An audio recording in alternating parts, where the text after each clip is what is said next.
Saudara, putusan Pengadilan Negeri Jakarta Pusat atau PN Jakpus soal penundaan tahapan pemilu 2024 menimbulkan polemik. Presiden telah menegaskan bahwa tahapan pemilu 2024 tetap akan berjalan sesuai jadwal, sementara ada pula komentar dari Menko Polhukam yang menyebut ada permainan di balik putusan ini dan tidak perlu ditanggapi. Benarkah semua dugaan ini? Dan apakah keputusan dari PN Jakpus ini harus dijalankan? Kita akan bahas soal ini bersama sejumlah narasumber. Ada yang hadir langsung di studio, Wakil Ketua Umum Partai Prima selaku penggugat di KPU, Alif Kamal Haladi. Selamat pagi. Pagi, Bang Alif. Saya manggilnya Bang aja karena masih muda juga. Terima kasih hadir di studio. Kemudian hadir untuk Sapa Indonesia Pagi secara daring, pakar hukum tata negara Universitas Andalas Padang, Sumatera Barat, Ferry Amsari, dan juga Ketua KPU 2017-2022 Arief Budiman. Mas Arief, Bang Ferry, selamat pagi. Dua-duanya udah cukup lama. Pagi, Mas Bayu. Salam sehat. Pagi, Mas Bayu. Ya, kita ngobrol nih berkaitan dengan putusan penundaan pemilu. Bang Alif. Siap. Pak Mahfud MD bilang nih pasti ada permainan begitu. Partai Prima terlibat dalam dugaan tersebut atau gimana?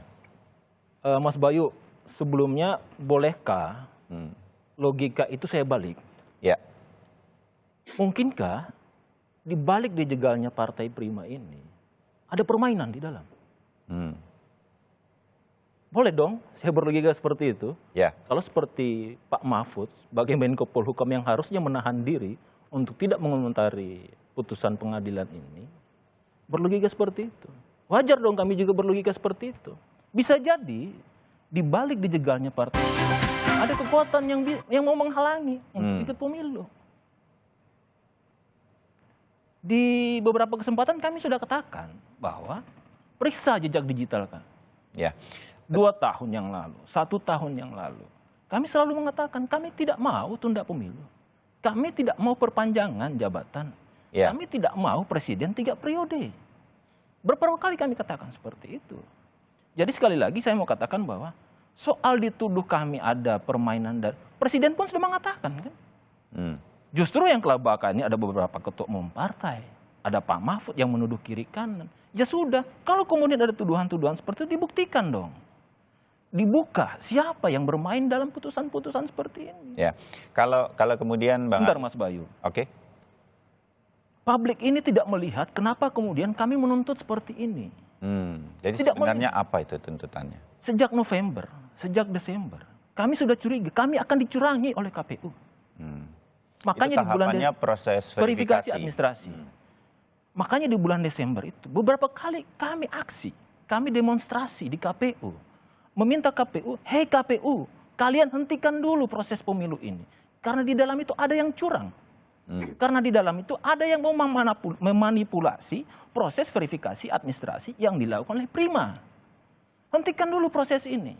Nah sekarang ketika tuntutan kami itu, kami tuangkan dalam petitum di gugatan kami DPN Pusat.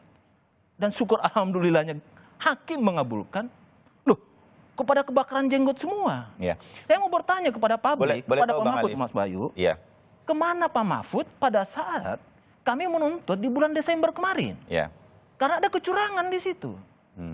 Ada hak yang dihilangkan oleh KPU dari proses verifikasi administrasi dari Prima. Ya. Itu loh.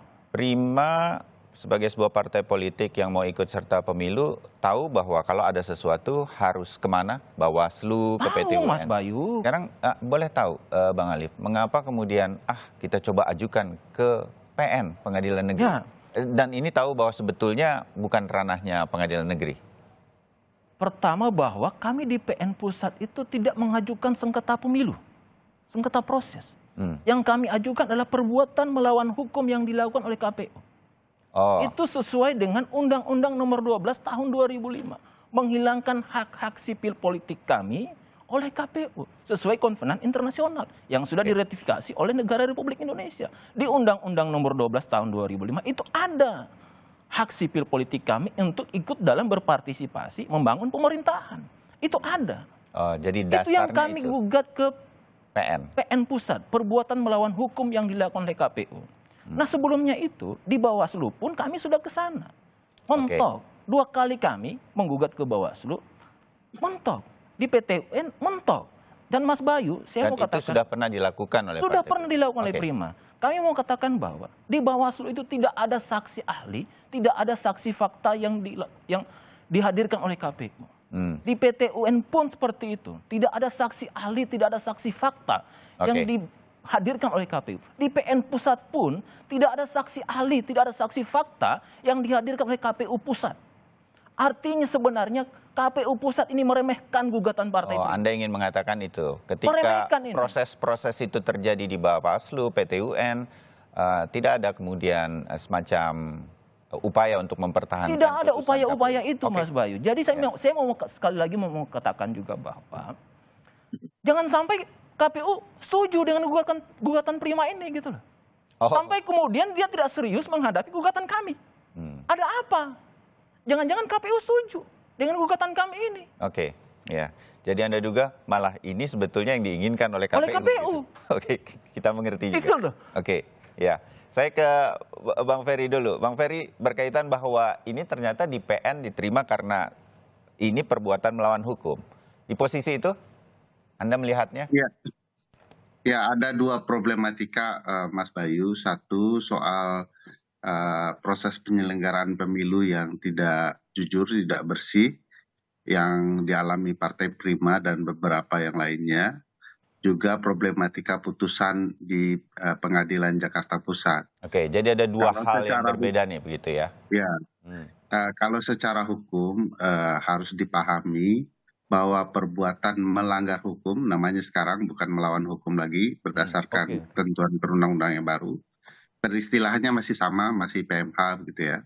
Menurut ketentuan undang-undang dan peraturan, ada dua ranah yang harus dibedakan, ranah hukum publik dan ranah hukum privat.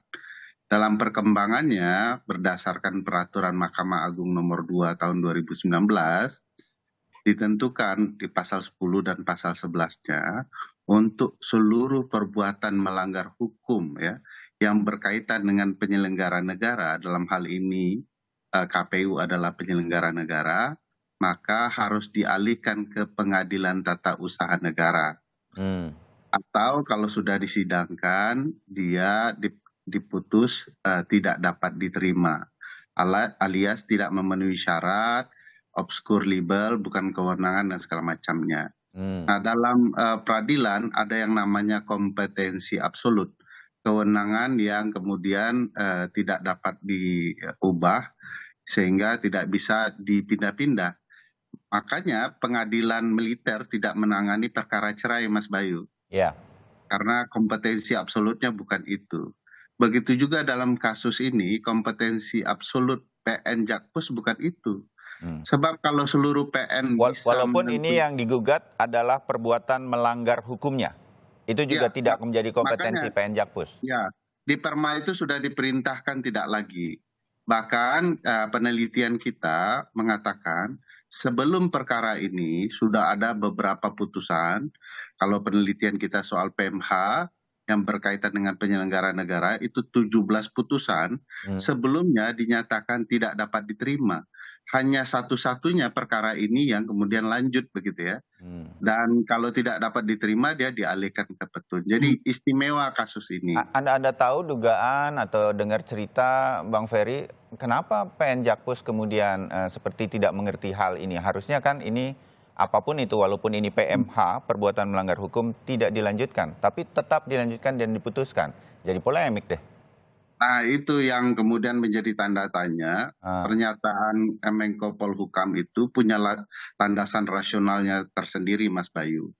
Karena tidak mungkin seorang hakim di PN Jakpus tidak membaca peraturan Mahkamah Agung, tidak membaca undang-undang pemilu, tidak membaca konstitusi, maka putusan ini terasa janggal bin ajaib, kurang lebih begitu ya.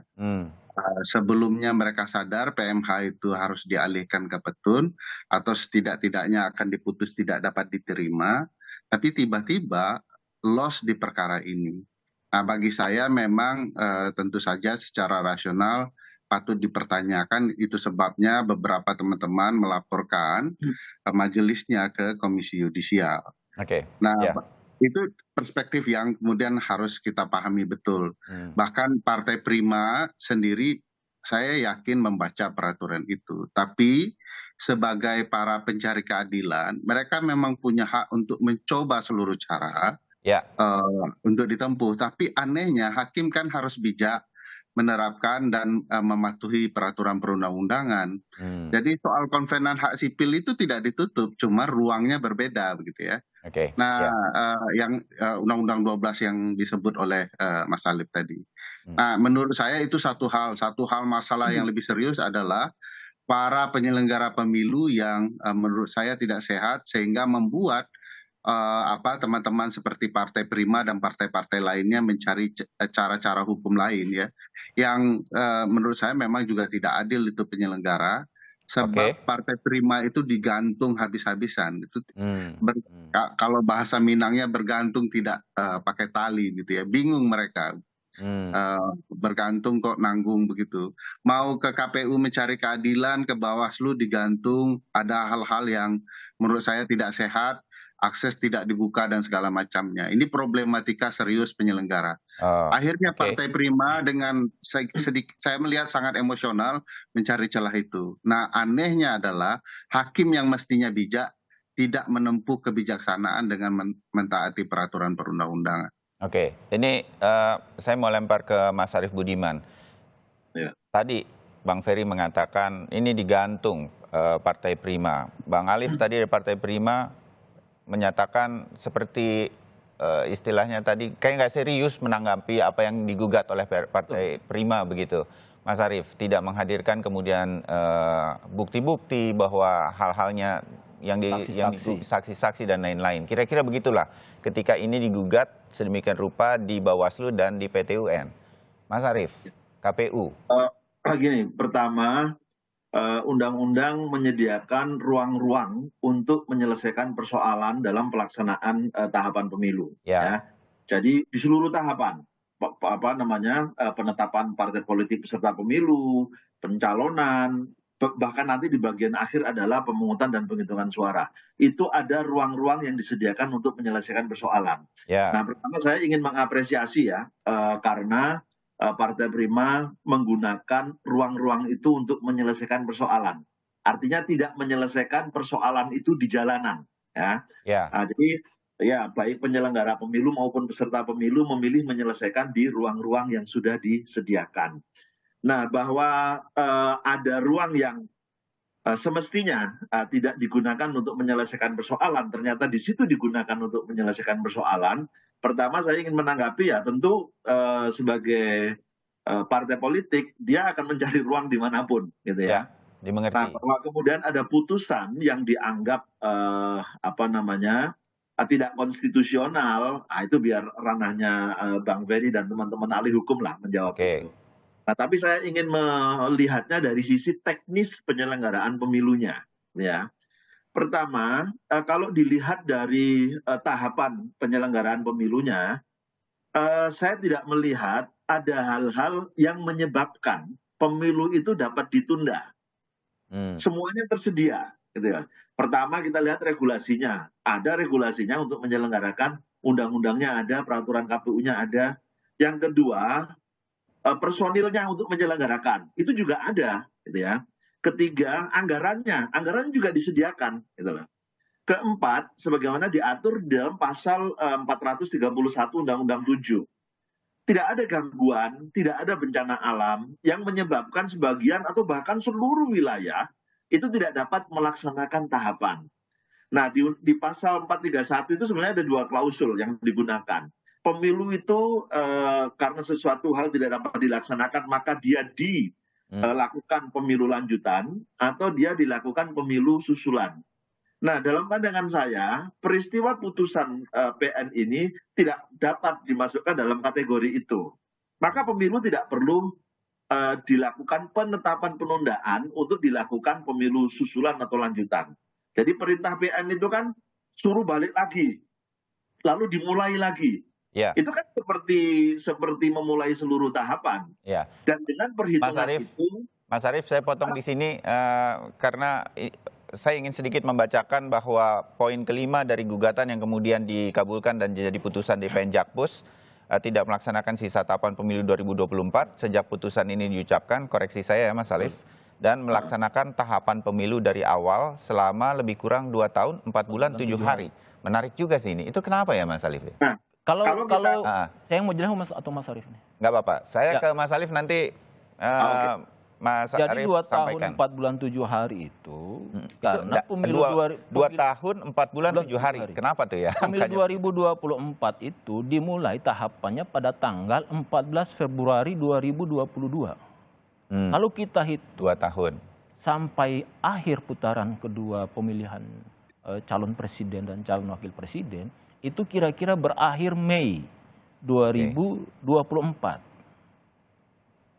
Nah artinya ini proses pemilu yang memang sudah sekarang ini berlangsung. Nah kalau kemudian putusan PN pusat ini sudah memutuskan seperti itu, maka ya kita mulai dari nol lagi seperti di SPBU itu gitu loh.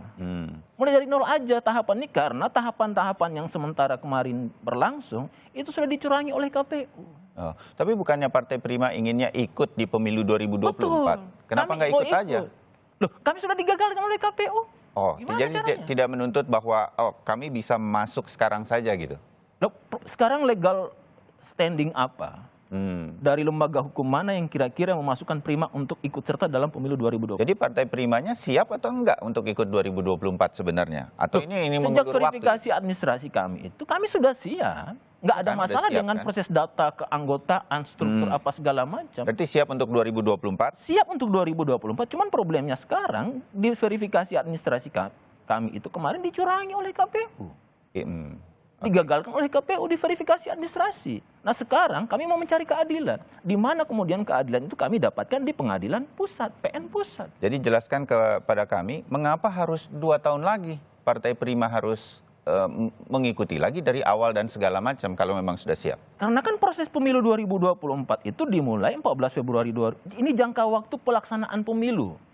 Ya. Secara normal Ya. dari 2014. Jadi yang ingin dibenahi Mas Alif dan Partai Prima, sistem pemilunya atau Partai Primanya ikut Ya pemilu? dua-duanya. Oke. Kita benahi sistem pemilu seperti yang Mas Ferry sama teman-teman juga lakukan. Kita benahi sistem pemilunya. Kita benahi manajemen pemilunya. Kita benahi kemudian orang-orangnya. Jangan kemudian kita membiarkan orang-orang seperti ini menyelenggarakan pemilu untuk, ya bayangin misalnya, mereka ini begitu. kita kasih kesempatan, kita kasih kewenangan, kita kasih jabatan untuk memilih calon presiden, memilih presiden, wakil presiden, memilih anggota DPR RI, memilih anggota DPR kabupaten kota. Ya. Nah, dengan proses seperti ini, mereka sudah berbuat curang. Mas Ferry tahu kok seperti apa kecurangan yang terjadi di KPU. Ya. Kami tahu seperti apa kecurangan yang terjadi pada saat kami dihilangkan hak kami di verifikasi administrasi kemarin. Oke, kita dapat poinnya. Sekarang, kalau aspek pemilu yang jujur dan adil itu sudah tidak ada, gimana Mas Ferry? Ya. Kita mau berharap pemilu seperti apa dengan aspek kejujuran dan keadilan itu yang sudah tidak ada di KPU, Oke. lembaga penyelenggara pemilu. Sebelum ke Bang Ferry, saya ke Mas Arief Budiman. Lanjutkan. Ya, Mas Bayu. Jadi tahapan pemilu itu harus berjalan terus, ya. Menyelenggarakan pemilu itu nggak boleh gagal karena resikonya, waduh, negeri ini bisa nggak punya pemimpin, gitu ya. Ya. Terlambat juga tidak boleh karena tahapan pemilu itu dari satu tahapan ke tahapan berikutnya itu terus bersambungan, ya. Jadi nggak bisa tarik mundur ke belakang.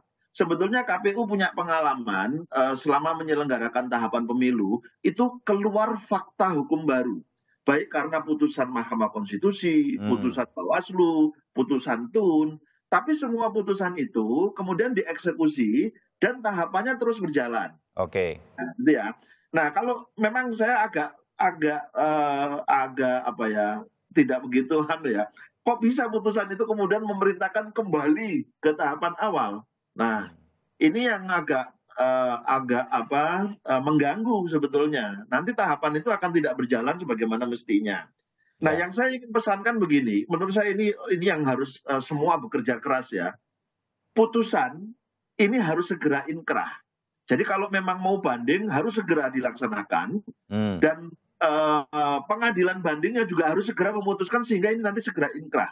Okay. Kalau tidak, misalnya ini terlambat nih, kita tidak tahu ya putusannya apa. Saya nggak mau berandai-andai, jangan nanti kemudian ditafsir yang berbeda. Misalnya putusan itu memerintahkan Partai Prima dimasukkan dan itu inkrah. Bagaimana kita mau menafsir itu misalnya? Tidak melakukan penundaan pemilu ya, tapi diminta untuk dimasukkan. di tengah-tengah tahapan yang mungkin itu sudah tidak terkejar. Misalnya, logistik sudah dicetak, logistik sudah didistribusikan. Tidak ada Partai Prima di situ. Tapi perintahnya kemudian dimasukkan. Tidak penundaan pemilu ya, tapi pemilunya jalan terus. Itu akan membuat, klausul yang terjadi untuk melakukan pemilu susulan dan pemilu lanjutan itu bisa terjadi. Karena surat suaranya harus diganti misalnya gitu. Belum lagi alat peraga kampanye, bahan kampanye, materi-materi lain yang materi sosialisasi. Jadi artinya pasti akan ada, semua pihak akan berpihak pada maju terus pemilu, tetapi hak-hak Partai Prima kalau memang benar, jadi akan diabaikan dulu sekarang. Ya, dan putusan yang inkrah itu harus cepat dan tepat waktu. Karena waktu menjadi penting di dalam pelaksanaan tahapan pemilu. Oke, itu akan jadi pertimbangan. Sedikit Mas Arief ya, tadi Bang Alif juga mengatakan seperti nggak serius KPU menanggapi ini. Kayak yakin pasti menang, karena pemilu harus jalan terus, anyway, busway, begitu kata orang. Mas Arief. Ya, saya dulu ketika masih di KPU selalu memerintahkan begini, setiap yang Anda kerjakan, berita acara, dokumen, segala macam, itu harus ditata dengan rapi, disiapkan dengan rapi, karena sewaktu-waktu terjadi sengketa, maka ini bentuk pertanggungjawaban kita. Ya, ini bukan bicara soal benar atau salah ya, tapi bagian dari pertanggungjawaban kita adalah menunjukkan bukti-bukti bahwa kita telah selesai melaksanakan pekerjaan itu. Saya tidak mengikuti detail ya persidangan Partai Prima, tapi kalau yang disampaikan Mas Alif tadi tidak menghadirkan kekuatan penuh lah untuk bisa menjelaskan argumentasi dalam proses persidangan, ya tentu sangat disayangkan. Sekali lagi saya tidak karena ini kan berdasarkan penjelasan Mas Alif, saya tidak mengikuti proses persidangannya waktu itu. Gitu. Ya, jadi kalau itu benar, mungkin ini kritik bagi KPU agar semua masalah harus dianggap serius karena pemilu begitu pentingnya bagi Indonesia. Terakhir Mas Arief, karena Anda harus pamit di bagian pertama ini, apa yang kira-kira bisa kita lakukan dan kita lihat sebagai sebuah komitmen? Pemilu harus jalan, tapi keadilan bagi Partai Prima kalau memang ada hal-hal yang mengganggu dan seharusnya bisa dibenahi kalau itu terjadi sejak awal. Kalau sekarang kan agak sulit dalam situasi yang dilematis seperti ini kira-kira. Tapi adakah sesuatu yang bisa dilakukan kemudian bagi Partai Primanya juga menurut Anda, Mas Arief? Kalau melihat tahapan tahapan, ruang itu kan sudah tidak ada. Khusus untuk yang peristiwa ini ya. Karena di Bawaslu sudah selesai dilakukan, di Petun juga sudah selesai dilakukan untuk peristiwa yang ini. Yang berikutnya ke depan, saya ingin terus mendorong ya penyelenggara pemilu, peserta pemilu, dua hal setidaknya. Pertama, integritas. Itu perlu datang baik dari peserta maupun dari penyelenggaranya. Yang kedua, transparansi. Nah, kalau dua hal ini bisa dijalankan dengan baik, saya selalu mendorong dulu itu penggunaan teknologi informasi di seluruh tahapan, sehingga orang bisa mengakses dengan mudah. Gitu ya. Nah, yang ketiga, tentu dua hal ini kalau dilaksanakan kita akan punya pemilu yang berkualitas. Oke, baik Mas Arief, saya pamitkan Anda karena ada kegiatan yang lain. Terima kasih untuk diskusinya pada kesempatan kali ini. Kemudian untuk Bang Ferry dan juga Mas Arief kita lanjutkan setelah jeda. Tetap bersama kami di Sapa Indonesia Pagi. Saudara, kami sambung lagi perbincangan kami mengenai penundaan pemilu yang diputuskan oleh PN Jakarta Pusat yang berdasar dari gugatan dari Partai Prima yang merasa ada kecurangan di dalam proses verifikasi pemilu yang lalu. Masih bersama Alif Kamal Haladi, Wakil Ketua Umum Partai Prima, Ferry Amsari, Pakar Hukum Tata Negara Universitas Andalas. Tadi saya sudah pamitkan, tapi ternyata Mas Arief Budiman, terima kasih banyak. Ternyata sudah izin dari acara yang seharusnya dihadiri segera untuk bisa ikut menyelesaikan dialog kali ini. Mas Arief, terima kasih banyak. Jadi kita masih ngobrol nih berempat. Bang Ferry Amsari, bagaimana situasi ini kemudian nanti bisa dimengerti oleh banyak pihak, terutama juga oleh masyarakat Indonesia bahwa Partai Prima mencari keadilan, harusnya ditanggapi secara serius oleh KPU, dan bagaimana kemudian pemilu ini tidak boleh terlambat, tidak boleh apalagi gagal semikian rupa. Di mana titik temunya berkaitan dengan PN Jakpus yang mengabulkan keseluruhannya ini dari gugatan Partai Prima? Bang Fer. Ya, pertama aspek konstitusionalnya dulu, Mas Bayu. Pada dasarnya pemilu tidak bisa ditunda. Ada 7 azas pemilu ya. Langsung, umum, bebas, rahasia, jujur, adil, dan keberkalaan pemilu yaitu 5 tahun sekali. Itu azas pemilu menurut pasal 22E ayat 1 Undang-Undang Dasar. Artinya seluruh azas ini tidak boleh dilanggar, apalagi azas yang paling penting soal keberkalaan itu. Sebab begitu pemilu ditunda, yang rusak seluruh sistem ketatanegaraan. Nah, itu sebabnya putusan itu harus betul-betul diabaikan. Kenapa? Karena yang dilanggar konstitusi. Jadi tidak hanya kompetensi absolutnya yang dilanggar, juga konstitusi. Lagian yang diminta atau problematika substansial dalam perkara ini adalah soal hak partai prima tidak bisa ikut pemilu. Hak keperdataannya yang terganggu, mestinya yang diperbaiki itu saja. Jangan berimbas kepada ruang hukum publik, yaitu hak-hak publik untuk ikut pemilu 5 tahun sekali. Nah, ini sudah terjadi di dalam hukum. Kalau kompetensi absolut dilanggar, maka putusan itu harus dianggap batal demi hukum, alias tidak pernah ada. Tetapi yang perlu diperhatikan adalah proses penyelenggaraan yang buruk juga berkaitan dengan azas lain ya, jujur, adil. Ada azas penyelenggaraan soal profesionalitas di pasal 3 Undang-Undang Pemilu. Nah, di titik ini kita harus betul-betul mengamati KPU. Sebab begitu penyelenggaraan mengabaikan nilai-nilai itu, maka nilai penyelenggaraan tentu akan minus. Dampaknya juga kepada demokrasi yang baik atau buruk. Nah, oleh karena itu perlu diperbaiki putusan ini, baik melalui jalur banding atau ketentuan hukum yang berlaku soal pengabaian itu. Nah, untuk hak partai prima saya pikir memang kita perlu serius ya merespon ini, karena ini bukan soal partai prima saja, tapi juga partai-partai lain dan kita sebagai pemilik suara. Kalau KPU mau jujur, membuktikan bahwa betulkah prima salah atau kami yang salah, gampang, sederhana sekali persoalannya. Cukup KPU membuka dan melakukan audit terhadap sipol. Nah, ini kan sampai hari ini KPU tidak berani. Tentu saja akan timbul tanda tanya bagi kita, kenapa KPU tidak berani mengaudit sipolnya? Karena biang masalahnya di sana. Jangan-jangan KPU memang melakukan banyak kesalahan sehingga tidak berani. Oleh karena itu saya sama dengan prinsipnya dengan Mas Arief, dalam ranah hukum itu justice delay is justice denied. Hukum yang kemudian ditunda-tunda, hak partai, hak warga negara, kalau ditunda, maka itulah ketidakadilan itu sendiri. Oleh karena itu bagi saya memang ini problematika yang betul-betul membutuhkan mata publik bersama. Terima kasih kepada Kompas yang sudah membangun kesadaran ini. Saya pikir dengan diskusi ini publik bisa melihat ya problematika sesungguhnya apa dan pilihan hukumnya apa. Jangan kita melihat bahwa kita menentang PN Jakpus ini dianggap tidak melindungi hak-hak partai prima. Tidak begitu persoalannya. Ini cara yang salah dan hasilnya juga akan salah. Kalau kemudian ada hak-hak yang terganggu, ini yang harus dibenahi. Sampai sejauh ini saya melihat tidak ada etikat baik dari KPU untuk sungguh-sungguh merespon persoalan ini. Contoh paling sederhana soal banding. Banding itu cukup dinyatakan Mas Bayu, ini harus menunggu pula salinan putusan yang sah, yang tentu saja kalau saya lihat tabiat pengadilan lama itu. Cukup dinyatakan kita banding, selesai urusan. Soal memori banding yang dituliskan itu bonus tambahan ya, tidak wajib sifatnya. Nah, di sini sudah terlihat sebenarnya indikasi KPU sedari awal tidak serius melindungi hak-hak konstitusional kita. Saya agak khawatir ya, KPU ingin bermain panjang.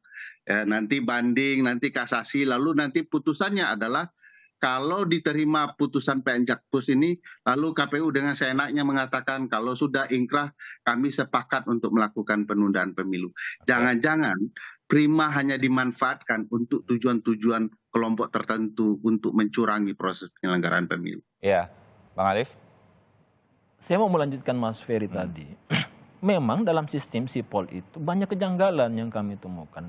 Contohnya misalnya pada saat putusan Bawaslu yang mengharuskan Prima itu melakukan perbaikan-perbaikan di beberapa provinsi, di beberapa kota. Nah, ketika kami masuk kembali ke Sipol itu ternyata surat keputusan KPU untuk Partai Prima itu justru melakukan pembatasan-pembatasan. Ada 5 kota kabupaten yang nggak bisa kami buka di Sipol itu. Sementara perintah Bawaslu itu mengharuskan buka semua, nggak boleh KPU membatasi itu. Apa Nah, alasan KPU waktu ditanya nggak bisa dibuka? Ya nggak ngomong apa-apa, LOK Oh, ya? menanyakan kepada petugas KPU, kenapa kami nggak bisa buka ini? Mereka nggak bisa jawab. Kami laporkan ke Bawaslu. Bawaslu juga bilang, oh kami juga nggak punya kewenangan. Kami juga diberi pembatasan oleh KPU. Loh, terus kami harus mencari keadilan di mana dalam situasi-situasi seperti ini? Kemudian pada saat kami ketun, surat keputusan yang harusnya mencantumkan nama Partai Prima dalam partai yang tidak lolos dalam verifikasi KPU itu tidak dicantumkan oleh KPU. Yang harusnya di PKP itu dicantumkan. Kami bawa ke TUN surat ini. Ditolak sama TUN karena kalian, alasan TUN, bahwa kalian tidak terikat secara langsung dalam objection kita. Karena tidak ada Tidak ada nama Partai Prima di situ. Jadi sementara perintah PKPU harus ada nama Partai Prima, harus ada nama partai-partai. Jadi saya menganggap seolah-olah tidak bisa kemana-mana memang Partai Prima untuk mengajukan. Betul yang dibilang Mas Ferry tadi. Ini kami digantung segantung-gantungnya oleh KPU. Desember kemarin makanya kami sudah teriak, ini ada hal yang salah. Ini ada yang tidak beres di KPU. Tolong hentikan dulu proses pemilu ini. Kita benahi dulu manajemennya. Kita benahi dulu seperti yang dibilang oleh Mas Ferry. Kita audit KPU ini. Kita audit sistemnya. Kita audit ke orang-orangnya. Ada apa? Kenapa sampai kemudian KPU memperlakukan seperti ini? Makanya saya sedikit membalik dugaan-dugaan yang mengatakan bahwa Prima itu ditunggangi ini. Loh, justru jangan-jangan KPU yang ditunggangi untuk tidak meluluskan Prima ikut pemilu. Oke, dari penjelasan Anda, hal-hal semacam ini jadi mungkin untuk dipertanyakan. Mas Arief, berkaitan dengan apa yang dialami Partai Prima yang kita dengar kali ini, tahapan-tahapan yang seharusnya transparan, jadi sebetulnya ini kalau betul terungkap ini kan menjadi masukan bagi KPU yang sekarang. Mengapa tidak bisa mempertahankan apa yang harusnya bisa dipertahankan? Itu juga pertanyaan sih bagi saya, baik di Bawaslu maupun di PT UN. Mas Arief. Ya, saya sebetulnya juga agak aneh ya. Beberapa kali saya ingin melihat, kadang-kadang juga agak terlambat gitu ya di KPU. Kepingin dapat transparansinya, tapi juga aksesnya terbatas, kayak gitu-gitu lah ya. Jadi saya sudah memberi masukan juga. Nah, seperti yang saya sampaikan di awal tadi, semua persoalan dalam tahapan pemilu sudah ada ruangnya. Ya. Penetapan partai politik yang tidak bisa diterima misalnya, ruangnya Bawaslu dan Petun. Kemudian ketidakpercayaan atau keraguan-raguan orang terhadap kinerja, profesionalisme penyelenggara pemilunya, itu bisa masuk ke ranah etik, gitu loh. Jadi saya ingin memberi masukan saja juga ini kepada teman-teman Prima. Yang dialami Partai Prima ini jadi kemana mengeluhnya, disampaikannya? Nah, kalau keluhannya adalah soal profesionalisme tadi, bekerja dengan sipol yang tidak maksimal, tidak profesional, itu ada ruang etik untuk menyelesaikan persoalannya. Betul nggak mereka tidak profesional? Jadi supaya kita tidak berdebat di luar, gitu loh. Makanya saya apresiasi kalau penyelenggara dan peserta pemilunya itu menyelesaikan menggunakan ruang-ruang yang sudah disediakan. Jangan lagi menyelesaikan persoalan tahapan pemilu di jalanan. Itu penting jadi catatan kita itu.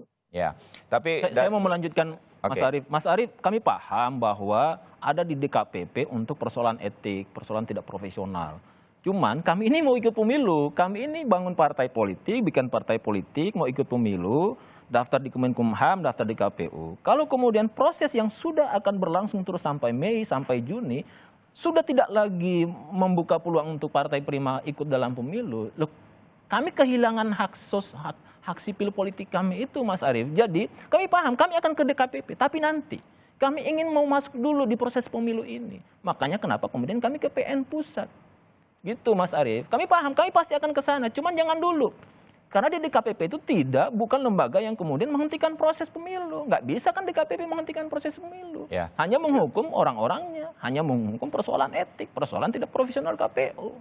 Ya, Artinya Mas Arief begini, kalau ada tahapan-tahapan yang sudah ingin dilakukan oleh Partai Prima ini tetapi tadi bahasanya digantung sedemikian rupa, jadi nggak bisa juga mengajukan di PT UN, udah langsung ditolak karena tidak terdaftar dan lain-lain. Nah, saya kalaupun ada partai politik lain seperti Partai Prima, lalu mereka harus seperti apa berkaitan dengan ini? Jadi wajar kalau semua jalan kemudian ditabrak begitu. Mas Arief, masukan saja dari Anda. Kalau kita mau bicara based on regulation ya, sudah nggak ada lagi. Ruangnya memang yang disediakan oleh undang-undang untuk sengketa partai politik ini ya di dua ruang tadi sebetulnya, di Bawaslu dan di Petun, gitu loh. Kalau jadi, secara undang-undang, ya, kalau kita mau cari jalan yang lain, nanti akan ada problem hukum lain, gitu loh. Itu bisa dieksekusi atau tidak. Apalagi kalau misalnya putusannya, sebagaimana disampaikan Uda Ferry tadi, itu tidak konstitusional. Konstitusi memerintahkan pemilu dilaksanakan reguler 5 tahun sekali. Nah, tapi kalau ini dibalik, dimulai lagi dari awal, dan itu kemungkinan akan melampaui jadwal tahapan yang disusun oleh KPU, maka pemilu bisa tidak dilaksanakan 5 tahun sekali, bisa melampaui jadwal itu, dan itu tidak memenuhi azas penyelenggaraan pemilunya. Ya, Bang Ferry, kalau begitu dengan sistem hukum kita bahwa pemilu tidak boleh gagal, tidak boleh terlambat, ada kemungkinan apa yang diperjuangkan oleh Partai Prima ini akan menemui jalan buntu. Saya menganggapnya begitu, sedemikian rupa peradilan ini nanti akan dilakukan. Tetap pertanyaan saya adalah, apa yang kemudian diperjuangkan dan dialami oleh Partai Prima, kalau ya itu menjadi keyakinan Partai Prima, mereka ada hal-hal kecurangan yang dialami oleh Partai Prima dalam proses pemilu ini, sambil pemilu berjalan. Secara undang-undang ada Bawaslu PT UN, mereka sudah jalankan dan segala macam. Apakah kemana lagi sedemikian rupa hak-hak ini bisa diperjuangkan? Apa yang dilakukan Partai Prima kan kalau mereka anggap sebagai ketidakadilan juga tidak boleh terjadi dalam pemilu kita. Bang Fer. Betul Mas Bay. Hak satu orang saja yang dilukai itu adalah hak pelanggaran hak ya. Apalagi ini satu partai. Tetapi memang ada konsep pembatasan hak untuk membangun tidak hanya hukum, tetapi kesadaran publik. Pembatasan hak itu ada di pasal 28I ya. Orang dibatasi haknya kalau kemudian mengganggu hak orang lain. Jadi kalau seandainya Partai Prima dalam putusan ini atau dalam petitumnya tidak mencoba menunda pemilu, mungkin orang akan mendukung, mensupport Partai Prima di berbagai ranah. Saya pahami dan Mas Arief apalagi ya, langkah-langkah penyelenggara yang bertentangan dengan undang-undang dan undang-undang dasar ini mestinya harus ada ruangnya. Dari dulu dicita-citakan ada peradilan khusus pemilu untuk problematika-problematika seperti ini.